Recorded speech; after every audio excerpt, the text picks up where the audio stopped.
Hi, today I'm going to show you a standard payroll run for a project-based timesheet for a weekly paid employee. Before I get to that part, first let me show you the payroll process. The payroll process is first you fill out your timesheet, and your timesheet's going to need to get approved by your manager. Once that timesheet is approved, then we will generate your earnings into the earnings statement. That earnings statement will get reviewed and edited if necessary. And then when it's all okay, then the earnings will be released. After the earnings are released, we will generate your pay statement.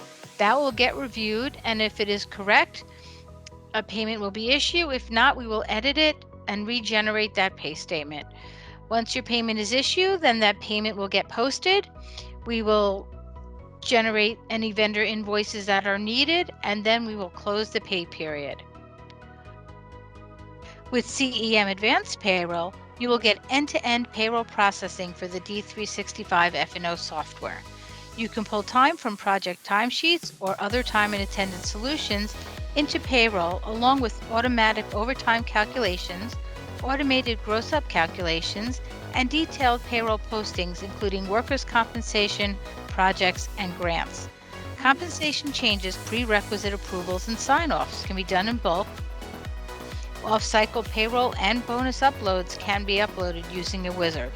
Leave Management module manages the setup of various leave policies and the integration of PTO and vacation into the payroll process.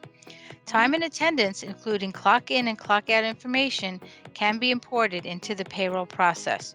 Automatic overtime and double time calculations, as well as expense payments, are done through payroll.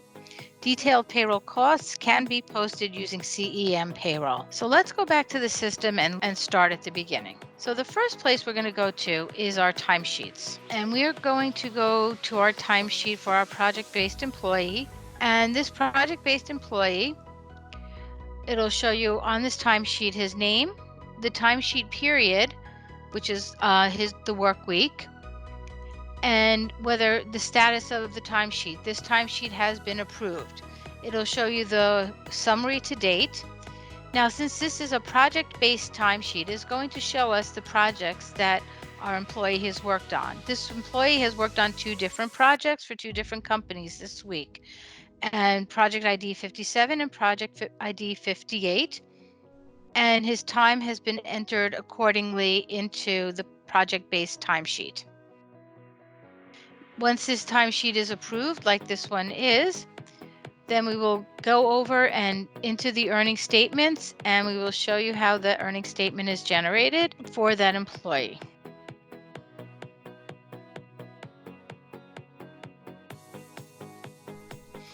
So this is the timesheet for the earning statement for this time period. You can see that he is a weekly paid employee. This earning statement will show his name, the pay period, any notes if needed, and it'll go through each day and it will show you what he did and what projects he worked on for each day and the hours that he has worked. It'll show you his rate of pay per hour. He also had overtime work on this project, so it is showing you his overtime pay as well on this earnings statement. Then we will go to, once the earnings statement is either been generated, either you could generate it from here, where automatically will bring the lines in. Then once that is run and is released, we go to the pay statement.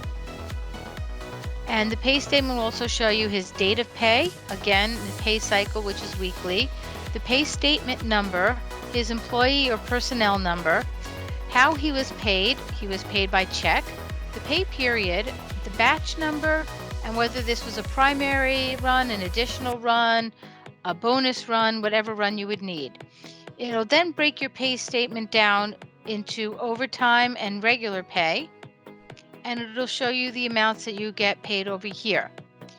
It will also, even on the sidebar, it will show you your breakdown of your gross pay, the deductions that were taken out, your net pay, and whatever contributions were done by the company. And it also can give you your position information for your employee as well. So the next thing that we want to look at now that our pay statement has been generated will be our pay statement. So this would be our pay statement for our employee. It shows you the pay period, his personnel or ID number, the payment number, this would be his check number, and the pay date. It's showing you your overtime and your regular pay, and it's showing year to date as well as current information as well as the rate of pay. He has one deduction, which is a dependent care spending and all of his tax information as it came out, and the gross pay, the net pay, and year to date on everything else. And if you go down, you will see the payment number, the payment date, the address of the company, and his address. And this is the quick overview of the pay process for a project-based timesheet.